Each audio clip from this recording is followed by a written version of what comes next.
Dr. Jim Orvick from the Oregon Pet Clinic is here taking your pet questions at 270-9933. The number to call, 270-9933. Good to see you again. It's good to be here. This unusually warm weather, now that's going to move up the heartworm and the ticks and all that stuff. I saw mosquitoes yesterday. Did you really? Yeah. So they're the heartworm source, so that's one. And ticks, this is usually tick bloom time anyhow. And I've been seeing, ear mites and other things too. But it's parasites love warm weather. And for the heartworm, you have to get a blood test? The advice nowadays, if you're on year-round, you get a test like every 3 years or so. If you stop in the winter, it's best to test in the spring before you start again. And it can be fatal if you... In the old days, with the old medicines, it was very dangerous to just start the medicine. Now there's a little risk, but it's not nearly as bad as what it used to be. Okay, and this weather moves all that up? Yep. Much quicker. All right, we got lots of calls. Let's get to the phones. We will start with Debbie in Madison. Hi, Debbie. Hi. Hi, what's your question? My cats frequently lose their whiskers, and I was wondering why that happens or if they grow back. They grow back, and why they're losing it, apparently they're doing something that's breaking them off, is usually the case. I don't know of any disease where the cats lose their whiskers and they don't come back. But I do see a lot of broken whiskers on cats.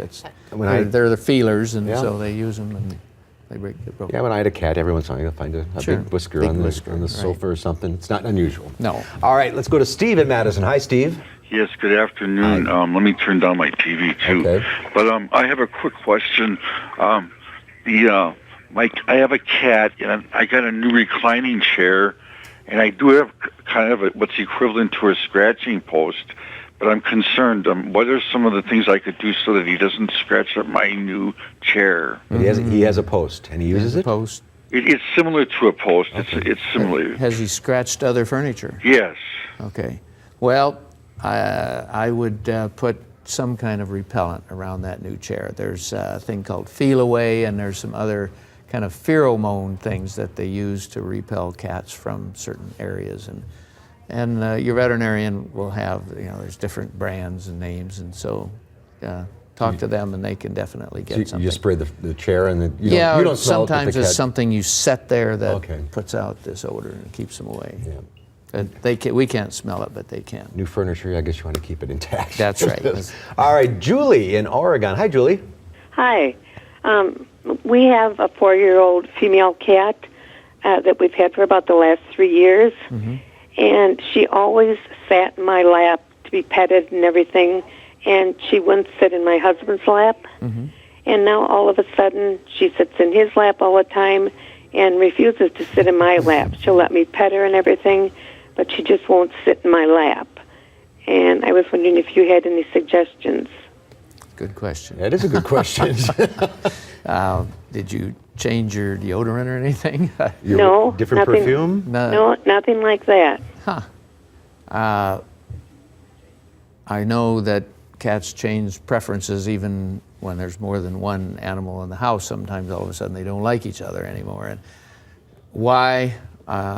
You'd probably need to talk to a behaviorist more, someone who studies why they do things mentally. Yeah, cats can be hard to read sometimes. Yes, that's right. Well, good luck, Julie. I hope you get your kitty back in your lap. Barb in Sun Prairie. Hi, Barb. What's your question?